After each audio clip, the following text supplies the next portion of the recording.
Dikisahkan suatu ketika salah seorang putranya Habib Umar bin Abdurrahman Al-Attas itu mati. Maka ketika itu orang-orang datang takziah. Namanya ulama besar ditinggal wafat sama putranya. Ya, wajar dong orang datang ke sana untuk takziah. Nah, ketika itu beliau ngomong sama yang datang takziah, "Ma ahwana musibatadin indakum." Wah, musibah agama menurut kalian rendah ya? Kaget. Lah kenapa? Wallahi lau fatatni salatu jama'atin lam yu'azzini minkum ahad. Demi Allah, seandainya saya ketinggalan sholat berjamaah, kalian gak mungkin ada satupun yang takziah kepada saya. Tapi saya cuma ditinggal mati sama anak aja, kamu semuanya takziah kepada saya. Artinya apa? Beliau itu nganggap musibah agama itu lebih ringan dibandingkan musibah dunia. Musibah agama itu lebih ringan dibandingkan musibah dunia.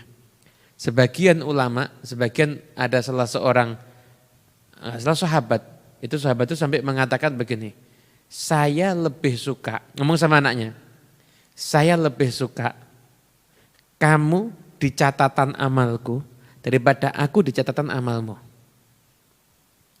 Bingung anaknya, gimana maksudnya? Iya, kalau kamu yang mati dulu berarti kamu catatan amalku, kenapa? Saya sabar atas kehilanganmu. Tapi kalau aku di catatan amalmu berarti aku yang mati dulu, baru setelah itu kamu sabar atas kehilangan aku. Saya lebih suka kamu ini di catatan amalku.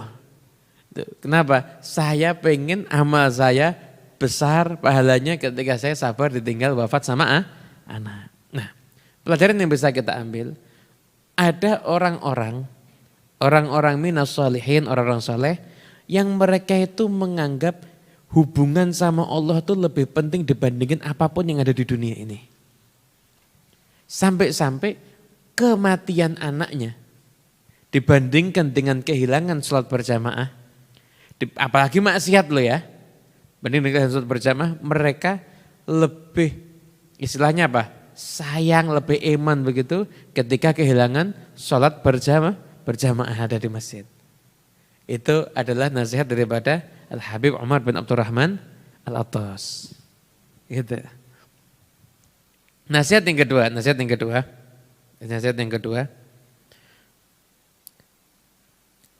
Ketika dibacakan di sisi beliau, yaitu hadis Nabi SAW.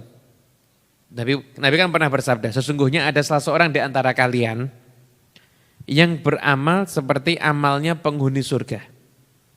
Sampai dia sudah mau mati ternyata beramal seperti amalnya penghuni neraka. Akhirnya dia masuk neraka.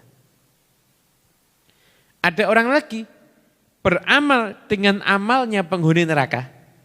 Sampai dia itu sudah mau mati ternyata di akhir umur beramal dengan amalnya penghuni surga. Akhirnya dia masuk ke dalam surga. Ini hadis betul pernah memang disabdakan oleh Nabi Muhammad SAW. Tapi kalau yang membawakan hadis ini orang yang tidak pas, yang dengarkan sama-sama tidak pas, podo konsletnya, bahaya ini. Akhirnya apa? Kalau gitu saya tak maksiat tok, kalau mau mati nanti saya baru beramal taat. Kalau ada yang ngomong begitu, boleh, asalkan kamu tahu matimu kapan. Ada yang tahu?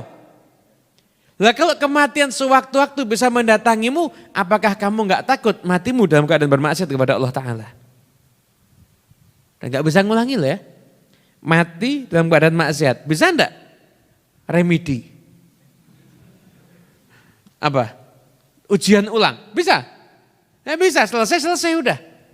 Resikonya dunia akhirat. Begitu.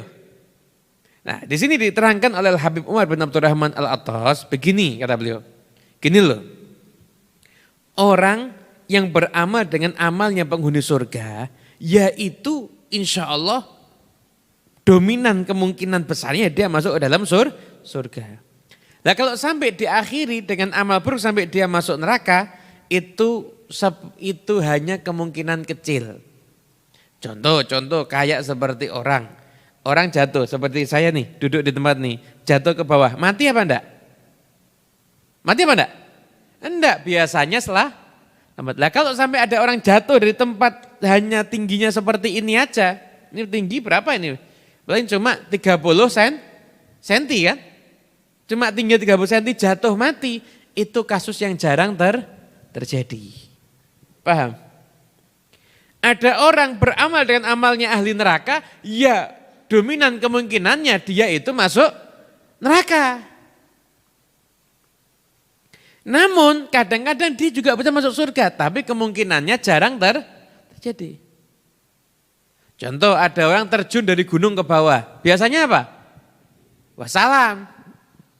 Kok tiba-tiba selamat? Ya kan itu kemungkinan yang langka terjadi. Kemungkinan yang langka terjadi. Begitu. Jadi jangan diambil ini hadis untuk pembenaran kita berbuat dosa.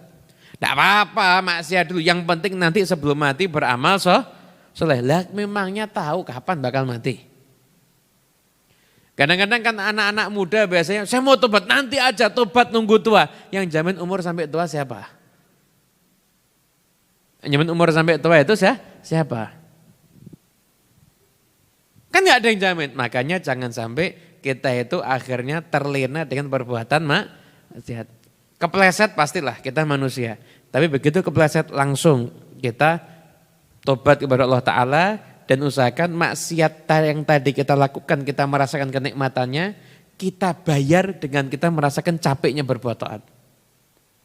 Kalau itu dilakukan, Anda serius benar tobat, Allah Ta'ala akan jadikan kita itu enggak menikmati maksiat tapi justru menikmati taat.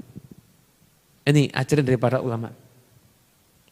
Kalau Anda pengen menikmati ketaatan seperti menikmati kemaksiatan, maka setiap Anda berbuat maksiat, Anda langsung tobat, minta ampun, nyesel, betul-betul Anda sesali, berharap ampunan Allah Ta'ala. Setelah itu, sebagaimana Anda telah merasakan nikmatnya maksiat, maka Anda juga harus merasakan bagaimana lelahnya taat. Kalau Anda sudah serius seperti itu, insya Allah Allah maha mampu menjadikan kita tidak bisa merasakan nikmatnya bermaksiat, tapi justru kita akan bisa merasakan nikmatnya ketika menjalankan taat. Dan kita termasuk yang seperti itu insya Allah. Amin. Ya Rabbal Alamin. Itu ya. Nah saya tuh yang bermasalah jadi gini. Al-Habib Abdullah bin Muhsin Al-Attas, keramat Empang Bogor, ini cucunya Umar Abdurrahman Al-Attas ini. Beliau ketika menafsirkan firman Allah Ta'ala, فَإِذَا فَرَغْتَ فَانْصَبْ. Kalau kamu sudah selesai beramal, fansab, ya bangkit lagi untuk beramal lagi.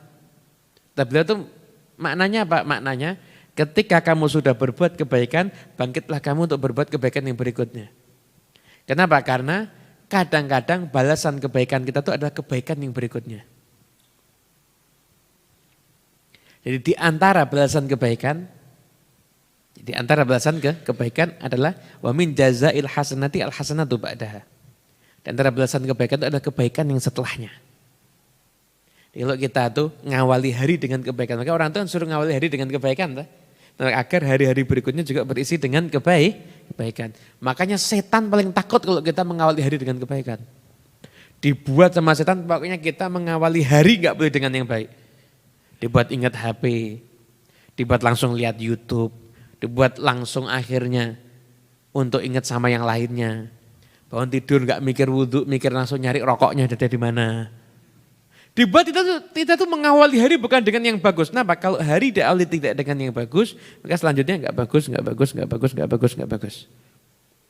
Harus tali rantai nggak bagusnya harus dipotong. Kalau kita ngawali hari dengan kebaikan, nanti insya Allah kebaikan dan kebaikan terus. Makanya di dalam kitab Ihya, orang yang maksiat di siang hari akan susah untuk bisa qiyamul lail. Kenapa? Karena maksiatnya itu menjadikan dia tidak dapat kebaikan untuk bisa qiyamul lail. Atau misalkan nggak maksiat di siang hari, malah maksiat di malam harinya. malam harinya ngobrol sama temennya, Masya Allah, ghibah. Ngerasani orang komplit dari A sampai Z. Tetangga terdekat, se-RT dirasani, se-RW, sekecamatan, sekota. Kemudian saya tuh antar provinsi, antar pulau, sampai sudah mati kok dirasani. Komplit, tidak disisakan sama sekali. Semua level rasan-rasan sudah dijalani. Ya subuhnya telat biasanya begitu.